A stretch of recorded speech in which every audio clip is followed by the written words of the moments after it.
Hello guys, good days မှာလည်းကြိုဆိုလိုက်ပါတယ်ကျွန်တော်ဒီနေ့ပြပြချင်တဲ့အကြောင်းအရာကတော့ production project တစ်ခုကိုကာကြီးကနေပြီးတော့အားဒီအစားဆုံးဘယ်လိုတွေပြင်ဆင်တယ်လဲဆိုတဲ့အကြောင်းအရာကိုကျွန်တော်ကဗီဒီယိုလေးတွေနဲ့တင်ဆက်သွားခြင်းပေးမှာဖြစ်ပါတယ်အများဆုံးပြင်သိကြတာက3ဆင့်ရှိတယ်ပေါ့နော် pre-production production post production အဆင့်3ဆင့်ရှိတယ်ပေါ့နော်ဒါပေမဲ့ကျွန်တော်အနေနဲ့ကတော့4ဆင့်ရှိတယ်လို့ကျွန်တော်ယူဆတယ်အဲ့ဒါဘာလဲဆိုတော့ pre-production production နဲ့ post production ဆိုပြီးတော့အဆင့်၄ဆင့်ရှိရဆိုပြီးတော့ယူဆထားပါတယ်ကျွန်တော်ဒီအတွက်ကိုဥပမာအနေနဲ့ music video တစ်ပုဒ်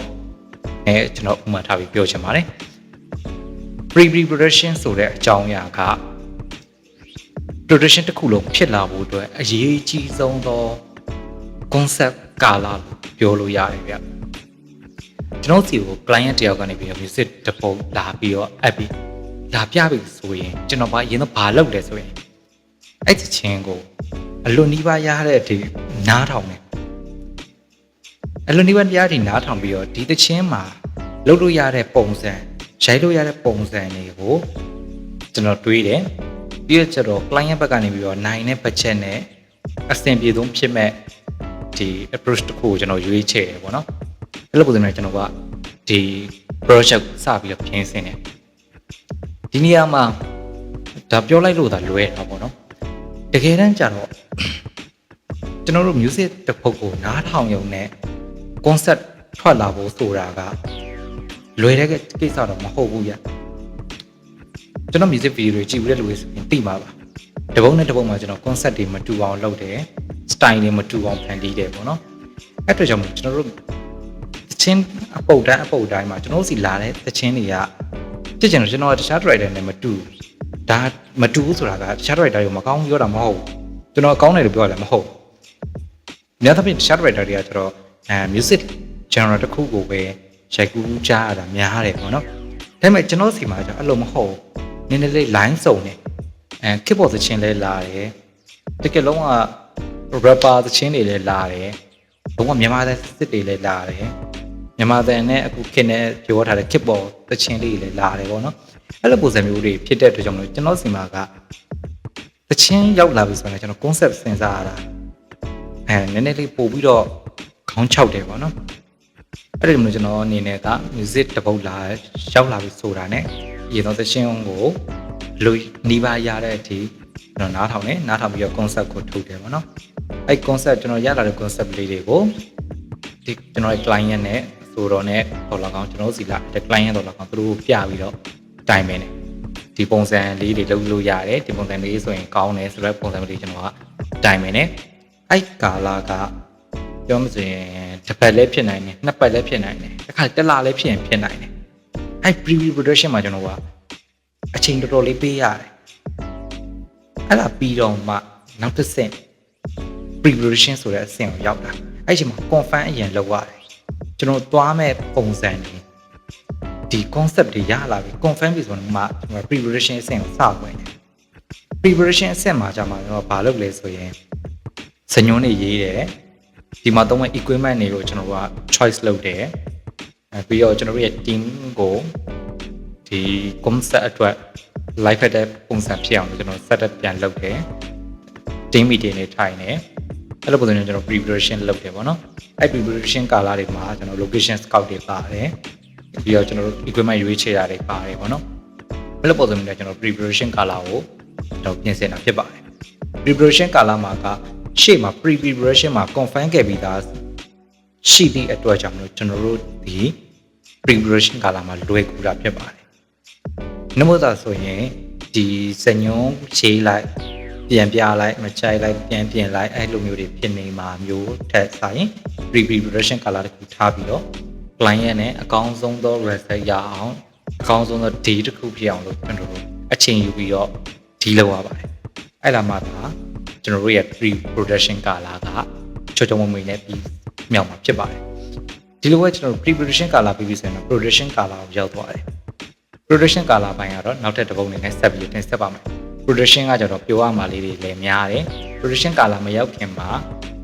pre-production နဲ့ production ကာလခြားထဲမှာလုပ်ထားရှိတဲ့ အရာလေးတွေလည်းရှိတယ်ပေါ့နော်အဲ့ဒါကဘာလဲဆိုရင်တခါလေးမှကျွန်တော်တို့ကိုယ်တိုင်အကားတိုက်တာမျိုးတွေရှိရပေါ့နော်ကျွန်တော်ကိုယ်တိုင်ဝင်ပြီးတော့အကားကြည့်ရကျွန်တော်တို့ကိုယ်တိုင်ဝင်ပြီးတော့အကားဟိုပတ်တန်ချပြီးတာမျိုးတွေရှိတယ်အဲ့လိုမျိုးတွေလောက်ရတာမျိုးတွေရှိတယ်နောက်တစ်ခုကကျတော့ဒီ production မှာသုံးမဲ့ပစ္စည်းတွေကိုကျွန်တော်တို့ကစုဆောင်းတယ်ဆိုတော့ကျွန်တော် production ပစ္စည်းတွေဆိုတာဒီရိုက်ကူးရေးပစ္စည်းတွေကိုပြောတာမဟုတ်ဘူးဒီရိုက်ကွင်းမှာသုံးမဲ့ prop တွေအတွက်ကိုအဲ့ဒါကျွန်တော်တို့ပိုင်းကပြင်ဆင်တာလည်းရှိတယ်လို့အဆိုတော်ပိုင်းကပြင်ဆင်တာလည်းရှိတယ်ကျွန်တော်တို့ပိုင်းကနေပြင်ဆင်တာမျိုးတွေဆိုရင်ကျွန်တော်ကဒီ list တွေထုတ်ထားပြီးတော့ကျွန်တော်ကတက်ခါတယ် IPC တွေကိုကျွန်တော်ပုံနေနဲ့ထည့်ပြီးတော့လိုအပ်တဲ့ပစ္စည်းတွေစုဆောင်းနေပေါ့နော်အဲ့ဒါလည်းအချိန်အတိုင်းတာတစ်ခုကြာတယ်ပေါ့နော်ဒါကတော့preparation ကာလလောက်တော့လာနဲ့ချီပြီးကြာတော့မဟုတ်ဘူး2ရက်3ရက်အဲ့လောက်ကနေပြီးတော့တစ်ဖက်လောက်တော့ကြာတတ်တယ်ပေါ့နော်အဲ့စင်နေပြီးပြီဆိုရင်ကျွန်တော်တို့ကနောက်ထပ်စဉ်းစားလဲဆိုရင်နေရာနဲ့ location scout ထွက်ထားတဲ့နေရာတွေနဲ့ဒီမှာပါဝင်မဲ့လူတွေရဲ့ဝတ်စုံအယောင်တွေကိုအရင်ဆုံး match ဖြစ်အောင်ကျွန်တော်ကအယောင်ရွေးချယ်တယ်။အယောင်ရွေးချယ်ပြီးအယောင်တွေကိုကျွန်တော်က suggestion ပေးတယ်။အဲဒီအယောင်တွေအတိုင်းကိုဝယ်စားတွေပြင်ဆင်ရတယ်ပေါ့နော်။အဲ့ဒါပြီးအကုန်လုံး ready ဖြစ်ပြီးဆိုရင်နောက်ထပ်ပါတစ်စင်းထပ်လုပ်တယ်ဆိုရင်ဒီမှာသုံးမဲ့ကျွန်တော်တို့ရဲ့ team အပါဝင်နောက်ထပ်ချိန်တာက make artist ကိုကျွန်တော်တို့ကထပ်ပြီးတော့ချိန်တယ်ကျွန်တော်လိုချင်တဲ့ပုံစံပြပြတယ်ဘယ်နေ့ဘယ်လိုတွေလုပ်မယ်ဆိုတဲ့ဟာတွေနဲ့သက်စင်ထပ်ပြီးတော့ချိန်တယ်ပေါ့နော်ဒီလိုဆိုရင်ကျွန်တော် preparation ကာလကိုဟိုဖြစ်တိုင်းတာဖြစ်ပါတယ်ဒီလိုမျိုးအစင်းဆက်ပြင်ဆင်ပြီးတဲ့အခါမှာဆိုရင် production ကာလမှာချောမွေ့နဲ့အဆင်ပြေနဲ့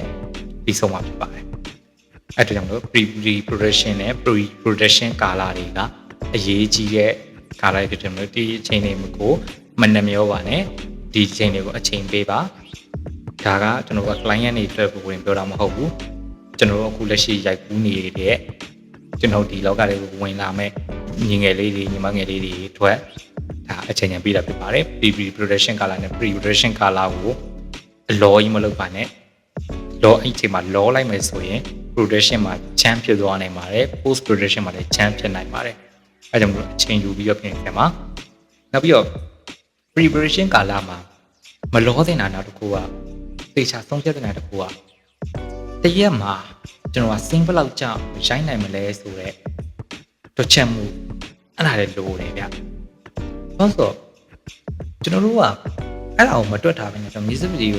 တပုတ်ဆိုရင်one day shoot ရအောင်ရိုက်မယ်ဆိုပြီးတော့လုပ်လိုက်တယ်ဒါပေမဲ့တစ်ခါကြောင့်မပြီးနိုင်အချိန်အရန်နေတဲ့ခါမှာကျွန်တော်တို့လောကကန်ချက်သွားမျိုးဖြစ်တတ်တယ်အဲ့ခါမျိုးဆိုရင်ကျွန်တော်က story ပေါ်မူတည်ပြီးတော့ 2day ယူသိရင်ယူပါရိုက်ကူးရေးကို 2day ယူသိရင်ယူပေးပါအဲ့ဒါမှသာကျွန်တော်က quality ကိုပို့ပြီးတော့ကောင်းမှာဖြစ်ပါတယ်